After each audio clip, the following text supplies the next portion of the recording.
साथियों नमस्कार। Teachers academy से मैं हूं डॉक्टर अम्बरीश। शारदीय नवरात्रि की हार्दिक शुभकामनाएं और बधाई। देखिए, नवरात्रि के महीने में सकारात्मक और नकारात्मक दोनों तरह की शक्तियां जागृत हो जाती हैं। तो नकारात्मक शक्तियां जो जागृत हुई हैं वो कहेंगे कि परीक्षा नहीं होने वाली है, इसकी तैयारी करना बेकार है। लेकिन जो सकारात्मक शक्तियां हैं वो आपको प्रेरित करेंगी कि आप तैयारी करिए। तो सकारात्मक शक्तियों को नमन करते हुए आज का ये वीडियो आपके लिए है। देखिए, टीजीटी पीजीटी 2022 की परीक्षा जनवरी में संभावित है, जिसका नोटिफिकेशन समाचार पत्रों के माध्यम से आपको मिल चुका है। इसका ऑफिशियल नोटिफिकेशन अभी तक नहीं आया है। तो देखिए, जनवरी में ये 15 जनवरी तक अगर परीक्षा होगी तो 90 दिन का हमारे पास समय है। इस 90 दिन में हमें क्या पढ़ना चाहिए और किस तरह से पढ़ना चाहिए। देखिए, 90 दिन में हमें जो काम करना है उसको देख लेते हैं। पहला काम हमें यह करना है कि पूरे कोर्स को हमें कम से कम एक बार पूरा पढ़ना है। इसमें कुछ भी हमको छोड़ना नहीं है, पूरा पढ़ना है। इंपॉर्टेंट भी नहीं छाड़ना, सब कुछ पढ़ना है। दूसरे चरण में हमें क्या करना है कि हमें महत्वपूर्ण चीजों की पहचान करनी है। जो भी हमारे लिए महत्वपूर्ण चीजें हैं उसकी पहचान करनी है। महत्वपूर्ण चीजों की पहचान कहां से होगी? प्रीवियस ईयर क्वेश्चन पेपर को देखने के बाद। जब हम प्रीवियस ईयर क्वेश्चन पेपर को देखेंगे तब हमको मालूम चल जाएगा कि हमारे महत्वपूर्ण फैक्ट्स कौन से हैं।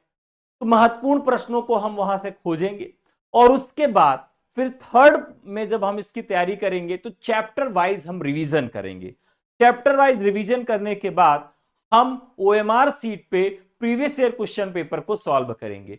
तो हमें क्या क्या काम करना है समझ लेते हैं। पूरे कोर्स को एक बार पढ़ना है। सेकेंड टाइम हमको क्या करना है? पूरे कोर्स का एक रिवीजन करना है। और तीसरे फेज में हमें क्या करना है? चैप्टर वाइज, यानी कि हर एक चैप्टर को हमें रिवाइज करना है। और रिवाइज करने के बाद फोर्थ में क्या करना है? हमें प्रैक्टिस करनी है। वो भी प्रैक्टिस कैसी करनी है? चैप्टर वाइज प्रैक्टिस करनी है। और सबसे अंत में पूरे कोर्स को हमें क्या करना है? क्विक, बहुत जल्दबाजी में जो हमारे प्रीवियस क्वेश्चन पेपर हैं उसको हमें सॉल्व करना है ओएमआर सीट पर टाइम ड्यूरेशन के साथ। तो ये काम तो आपको करना ही है। लेकिन जो इस बार का पैटर्न है साथियों, ध्यान रखिएगा कि 2022 का जो पैटर्न है, जो 2024 के बाद 2025 में परीक्षा आयोजित होने वाली है, इसका जो पैटर्न है वो नया पैटर्न होगा।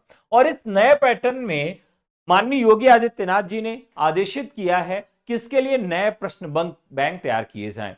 तो पूरी संभावना है कि नए प्रश्न बैंक जो तैयार होंगे उसमें 60% नए प्रश्न होंगे और 40% आपके पुराने प्रश्न होंगे। तो 40% पुराने प्रश्नों को कवर करने के लिए प्रीवियस ईयर क्वेश्चन पेपर का सेट आप लगा लीजिए। कितनी बार? कम से कम 3 बार आप प्रीवियस ईयर क्वेश्चन पेपर का सेट लगा लीजिए और पूरे पाठ्यक्रम को अच्छे से समझ लीजिए। ध्यान रखिए, ऑथेंटिक बुक को ही पढ़िएगा क्योंकि प्रश्न वहीं से ही पूछा जाएगा।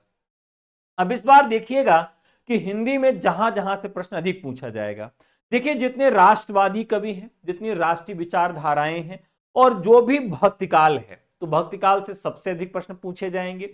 यहां पर समझ लीजिएगा, नाथ साहित्य से प्रश्न पूछा जाएगा, भक्ति काल से प्रश्न अधिक पूछे जाएंगे आपके, और यहां पर भाषा विज्ञान से अधिक प्रश्न रहेंगे आपके, और काव्य शास्त्र से अधिक प्रश्न रहेंगे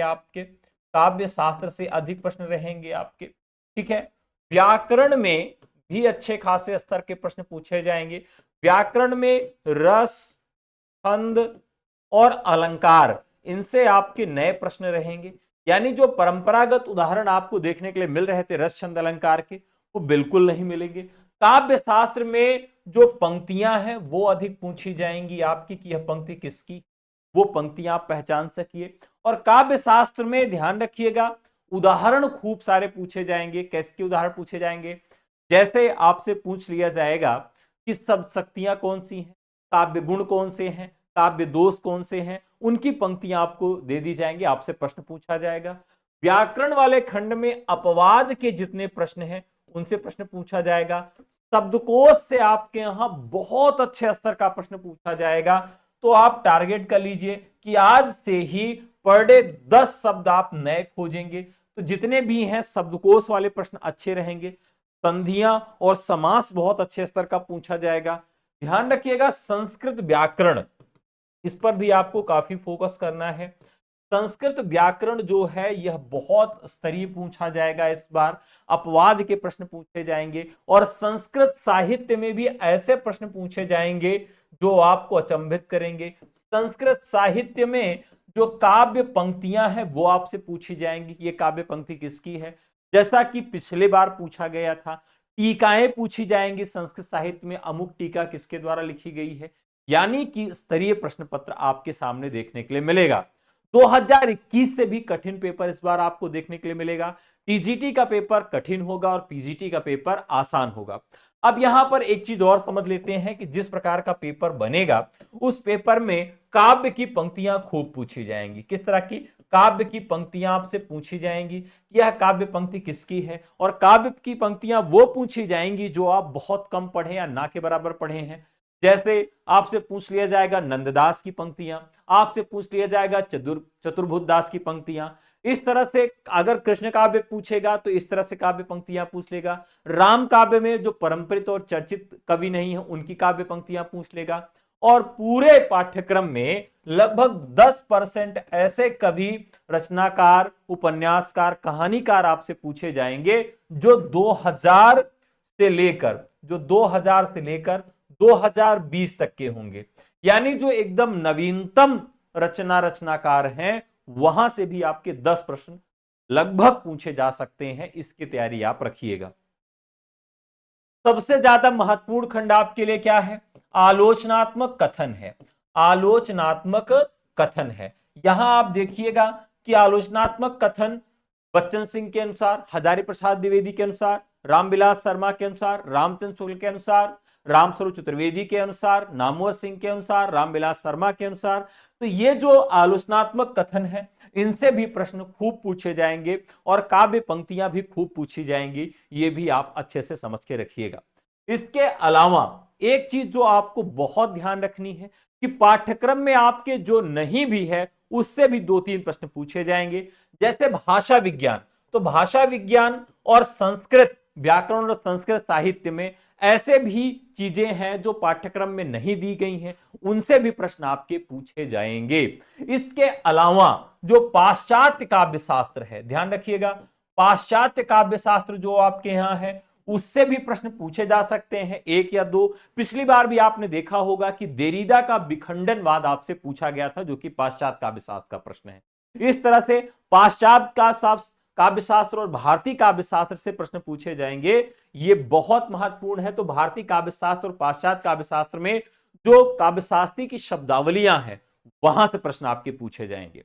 ध्यान रखिएगा रचनाओं का अनुक्रम, यानी कि पहले से बाद के क्रम में रचनाकारों का अनुक्रम आपसे पूछा जाएगा। खास करके भक्तिकाल के कवियों का जीवन परिचय आपको याद रखना होगा और विभिन्न रचनाओं का जो वर्ण विषय है वो आपको याद रखना होगा। पुरस्कार आपको याद रखना होगा, जो भी चर्चित पुरस्कार और रचनाएं हैं उनका वर्ण विषय आपको मालूम होना चाहिए। कौन सी रचना किस विधा की है यह भी आपको याद रखना होगा। तो कुल मिलाकर बहुत ही अच्छा स्तरीय पेपर बनेगा, जिसका नया मॉडल पेपर टीचर्स एकेडमी आपको उपलब्ध करवाएगा।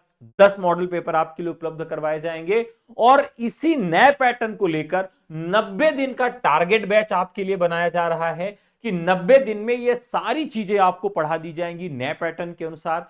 10 प्रैक्टिस सेट आपको उपलब्ध कराया जाएगा और पूरी तैयारी करवाई जाएगी। नोट्स भी आपको दिया जाएगा, चैप्टर वाइज प्रैक्टिस भी कराई जाएगी, क्विक रिवीजन भी करवाया जाएगा मैराथन के साथ में। ये सारी चीजें आपको मिल जाएंगी नए बैच में हमारे साथियों। अगर आप हिंदी पढ़ते हैं और पहली प्रयास में अगर आप चयन चाहते हैं तो निश्चित तौर पे अब समय वो आ चुका है। कम से कम 8 घंटे की तैयारी आज से शुरू कर दीजिए और नकारात्मक शक्तियों से दूर रहिए, सकारात्मकता अपने जीवन में लाइए और किताबें पढ़िए। ध्यान रखिएगा ऑथेंटिक बुक्स ही पढ़िए। आप मार्केट से कोई गाइड खरीद के मत पढ़िएगा, किसी एक नोट्स के भरोसे आपका चयन नहीं हो सकता है। तो ऑथेंटिक बुक्स पढ़ेंगे, ऑथेंटिक सोर्स से पढ़ेंगे, तभी आपका चयन हो सकता है। कुल मिलाकर इस बार के पैटर्न में आप देखेंगे कि 40% जो प्रश्न है वो प्रीवियस ईयर क्वेश्चन पेपर से होंगे। तो 40% के लिए जो आपका प्रीवियस ईयर क्वेश्चन पेपर है कम से कम उसको आप 3 बार पढ़ लीजिए, 3 बार पीवाईक्यू को सॉल्व कर लीजिए, और उसके बाद जो नए चैप्टर्स मैंने आपको बताए जो आपके सिलेबस में नहीं भी हैं उनको भी आपको इंक्लूड करके पढ़ना है। अगर ये सारा काम आप कर लेते हैं तो निश्चित तौर पर आपका चयन हो जाएगा। एक बार फिर से समझ लीजिए, काव्य शास्त्र में नए प्रश्न मिलेंगे, हिंदी व्याकरण, काव्य की पंक्तियां, आलोचनात्मक कथन, ये 3-4 टॉपिक ऐसे हैं जहां से नए प्रश्न आपको मिलेंगे और यही आपके पेपर के स्तर को कठिन कर देंगे। विभिन्न रचनाओं जो बहुत महत्वपूर्ण कालजयी रचनाएं हैं उन रचनाओं की तिथियां और रचनाकारों का कालक्रम, रचनाओं का कालक्रम, ये भी प्रश्न 1-2 पूछे जाएंगे जिससे भी आपका पेपर कठिन हो जाएगा। व्याकरण में रस छंद अलंकार में नए प्रश्न पूछे जाएंगे, नए उदाहरण पूछे जाएंगे, और शब्दकोश में बहुत नए नए शब्दकोश पूछे जाएंगे। व्याकरण में अपवाद के प्रश्न होंगे। संस्कृत व्याकरण में आपको नए प्रश्न देखने के लिए मिलेंगे और जो आपके सिलेबस में नहीं है ऐसे भी प्रश्न देखने के लिए मिल सकते हैं। भाषा विज्ञान में यूजीसी लेवल का भाषा विज्ञान आपसे पूछा जाएगा। संस्कृत साहित्य में कुछ काव्य की पंक्तियां भी पूछी जा सकती है, जैसे विज्ञान शाकुंतलम की पंक्ति पूछी जा सकती है। तो जो कालजयी रचनाएं हैं उनकी काव्य पंक्तियां भी पूछी जा सकती है, कथन किसके द्वारा कहा गया है। और सबसे ज्यादा प्रश्न जो पूछा जाएगा वो हिंदी साहित्य में गद्यखंड में पूछा जाएगा और उसके बाद पद्यखंड में पूछा जाएगा। तो इस प्रकार का पेपर बनेगा और इस पेपर के अकॉर्डिंग अगर आप तैयारी करना चाहते हैं तो टीचर्स एकेडमी पे जुड़ के तैयारी कर सकते हैं, मुझसे यानी डॉक्टर अमरीश शुक्ल से जुड़ के आप तैयारी कर सकते हैं। ठीक है, तो सभी विषयों की ब्रीफिंग आपको मिल रही है। चलिए शुरुआत करते हैं सकारात्मकता के साथ, 90 दिन का टारगेट रख के, और निश्चित तौर पर इसी 90 दिन में आपका चयन सुनिश्चित हो जाए। बहुत बहुत धन्यवाद।